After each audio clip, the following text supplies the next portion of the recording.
23andMe is a genetic testing company with 14 million users that has been in the news recently for a major security breach.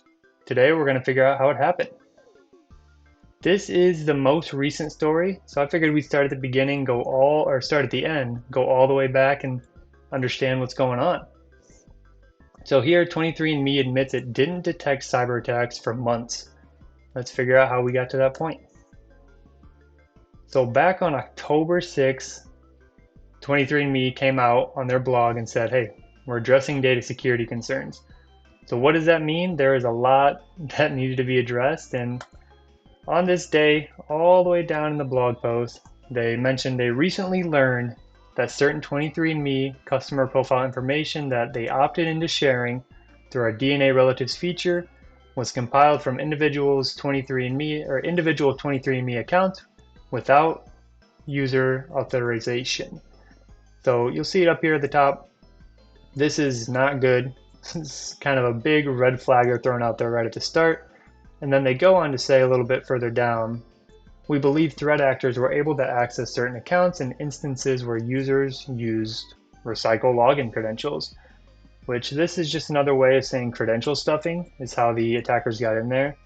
And for those that don't know, credential stuffing is a common hacking technique in which users basically consists of trying passwords for one service that have already been leaked or published online on another service. So if you got your Google credentials breached and use those same credentials to get into 23andMe, you could do credential stuffing to try to log into 23andMe, and that is likely how these accounts got breached. So 23andMe goes on to say you can stay protected with strong, unique passwords, turning on multi-factor authentication. They recommended it here, and then reviewing their privacy and security checkup, which just mainly covered phishing and social engineering, so other ways not to get hacked. But other than that, they didn't go too much into it. October 9th rolls around, and they update the blog post again. So at 8:25 PST, most of the East Coasters sleeping at that point, they came out and said they're requiring that all customers of 23andMe reset their passwords, and they also encourage the use of MFA. So still not required, they're just encouraging it. So likely showing a breach at this point, they're requiring a reset, but not requiring MFA.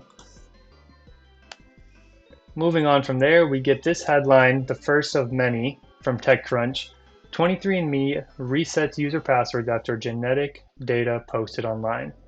So we just talked briefly about that and what they required them to do. But this first one from TechCrunch came on the morning of October 10th. So what did this mean?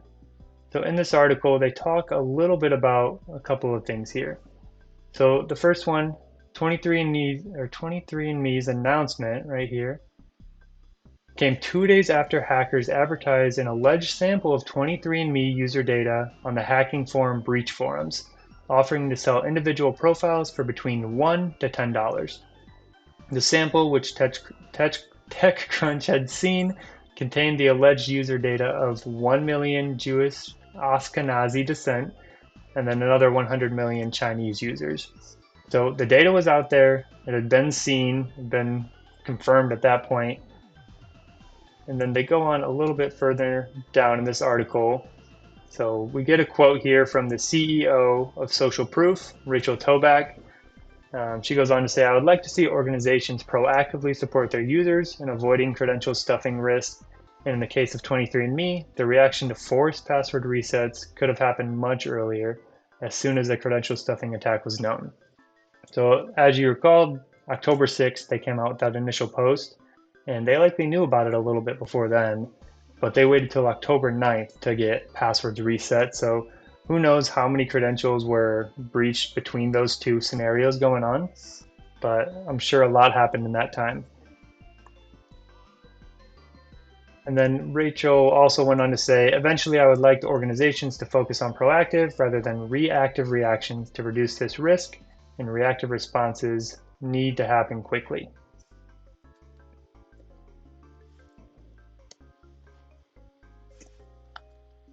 Oops. All right. In the next article, this was just later that same day. So the first one is in the morning of October 10th, the next one about 6 p.m. October 10th. This again came from Lorenzo. You'll see this name a lot. He was one of the main people covering this story. And you'll see a headline, Hackers advertised 23andMe stolen data 2 months ago. So way long before it was disclosed by 23andMe, way before passwords were reset. So they had been in that system quite a while. So at the top here, you're seeing on August 11th, a hacker known or on a known cybercrime forum called Hydra advertised a set of 23andMe user data that matches some of the data leaked last week on another hacking forum called Breach Forums. So Breach Forum wasn't the origination of this data on the internet. You can find it all the way back on Hydra on August 11th. They go on to say the hacker claimed in the earlier post on Hydra to have 300 terabytes of stolen 23andMe user data, but instead of taking the matter seriously when they contacted 23andMe, they say 23andMe asked them irrelevant questions. The hacker asked for $50 million for the data and claimed they would only sell it once. They also offered to sell a subset for between $1,000 and $10,000. And another person they call out down here had called out this post on Hydra early in August. On the same day it was posted on the Hydra forum, a Reddit user in the 23andMe community also called it out like, hey, I see this, is 23andMe get breached? And we have that original post they threw on there 6 months ago. Was 23andMe hacked? And they had a screenshot here at the time from Hydra. And the response they got down below was everyone just saying, yeah, this is not legitimate. This is just spam. Who is this guy? No one can trust him. But little did they know, he had brought some attention, or she had brought attention forward that would have been very helpful at that time. So you've heard us talk a little bit about DNA relatives and why this affected so many users. So early on, I mentioned DNA relatives and how it impacted here. But you can see some details on DNA relatives. If a user for 23andMe choose to opt into the service, DNA relatives, other customers that have also elected to participate are able to view the following information about you. So they can see your display name, how recently you logged in, relationship labels, predicted relationship, and percentage of DNA shared with your matches. And then optional ones are your location, birth locations, profile picture, birth year, family tree, all this super detailed confidential information that was just out there if you shared this one service. So you'll see as we go on a little bit that this service had a lot of impact in how widespread this breach got. But for now, it's just important to remember what DNA relatives is. And another piece here of sharing the information, it says from 23andMe, this is their quote, showing your genetic ancestry results makes select information available to your matches and DNA relatives without an individual request to share reports. So you don't need further authorization to share this with people.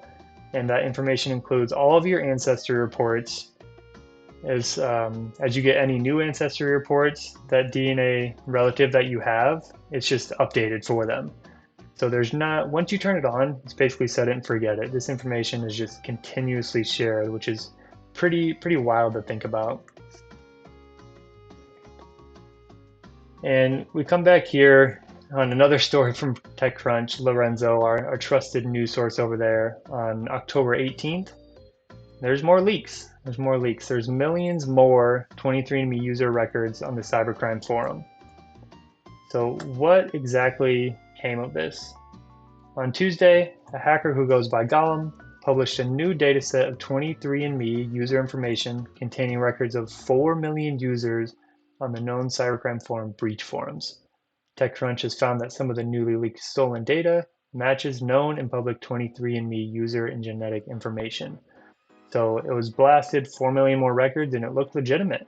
Then you'll see here a little bit further down, 23andMe spokesperson Andy Kill said in an emailed statement that the company was made aware of this leak today and is reviewing the data to determine if it is legitimate. So here we go, back to the legendary blog post I was telling you about, where they covered all the updates throughout this breach, updated the customers. And we're back here on October 20th. So on October 20th, they had a short update and they pretty much just said, hey, some of the features within DNA Relatives tool are going to be disabled. Just an additional precaution to hopefully secure some customer accounts a little bit better. And then a couple weeks later, they came back and they informed everyone, starting on November 6th, we're requiring all customers to utilize email two-step verification as an added layer of protection for their account. So months earlier, they said, hey, we recommend it. We require you to reset your password. We recommend multi-factor, not required. They came around November 6th and said, no, we should require this, and they did. So moving forward almost a month, nothing else happening. December 1st, back with Lorenzo at TechCrunch. 23andMe says hackers accessed a significant number of files about users' ancestry. So this was almost 2 months after the report from TechCrunch that a few million more records were leaked. And this is what TechCrunch had to say about it. So in a new filing with the SEC, published Friday, the company said that based on its investigations into the incident, it had determined that hackers had accessed 0.1% of its customer base. According to the company's most recent annual report, they had more than 14 million customers worldwide, so about 14,000 total. Okay, not that bad then. There were millions that were said to be leaked, millions of records. 14,000, 23andMe says? Not bad at all. That's pretty great. It's pretty great. So they go on to say a little bit further down. Oops.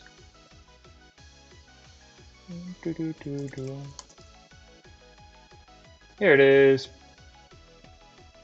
So they go on to say a significant number of files containing profile information about other users' ancestry that such users chose to share when opting into 23andMe's DNA Relatives features.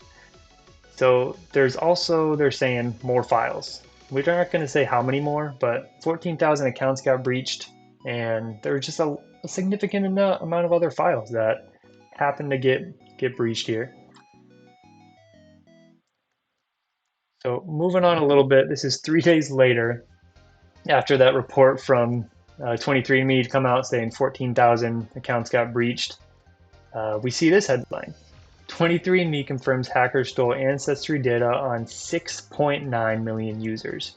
That is about 50% of the user base. Absolutely insane to have that discrepancy in reporting between 14,000 to 6.9 million. The framing of that, if you're talking 14,000 accounts, sure, but the framing of that is definitely a little sketchy. Thinking no one else would figure out about that. So start here. 23andMe spokesperson Katie Watson confirmed that hackers accessed the personal information of about 5.5 million people who opted into 23andMe's DNA Relatives feature, which allows customers to automatically share some of their data with others. The stolen data included person's name, birth year, relationship labels, the percentage of DNA shared with relatives, ancestry reports, and self-reported location. So a lot of sensitive information in that breach there. They also confirmed that another 1.4 million people who opted into DNA Relatives also had their family tree profile information accessed. So that was one of those optional features we talked about, and that was accessed in a lot of records, which includes display names, relationship labels, birth year, location, and whether the user decided to share the information. All those other options we had talked about before. So a lot of information here was part of this data breach, which is just, yeah, sad, always sad to see for sure. And they went from 0.1% of users being effective in their last post to about 50%. So significant jump there.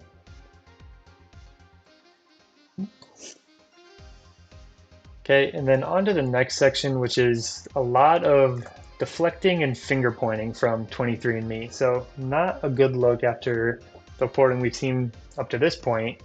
We come across the headline again from Lorenzo at TechCrunch on December 11th. It says 23andMe changes to terms of service are cynical and self-serving.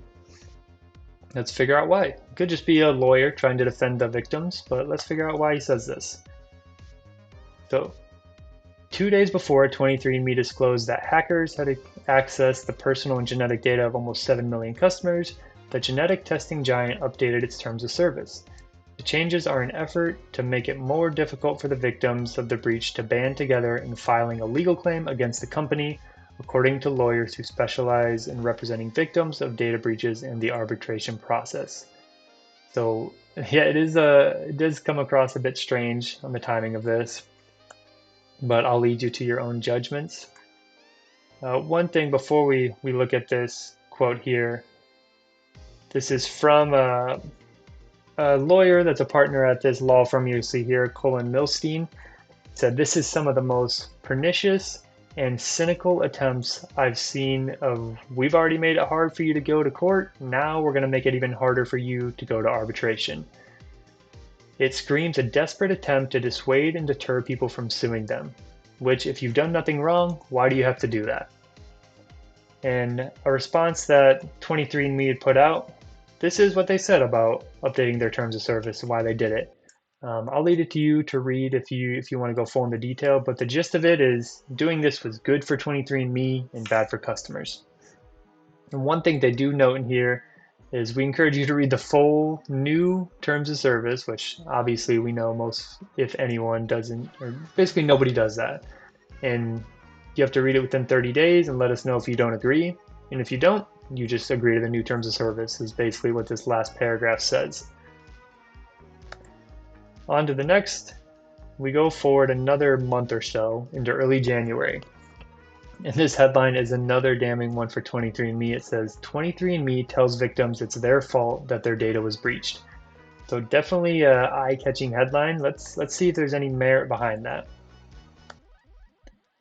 So we've got a 23andMe statement, or a statement from 23andMe that said users negligently recycled and failed to update their passwords following these past security incidents, which are unrelated to 23andMe, is what they've come out and said. Therefore, the incident was not a result of 23andMe's alleged failure to maintain reasonable security measures. Okay, they throw it out there, right at the customers, and they come back with a lawyer representing victims. He came out and said, this finger pointing is nonsensical. 23andMe knew or should have known that many consumers use recycled passwords, and thus that 23andMe should have implemented some of the many safeguards available to protect against credential stuffing, especially considering the type of information they have on the platform. And then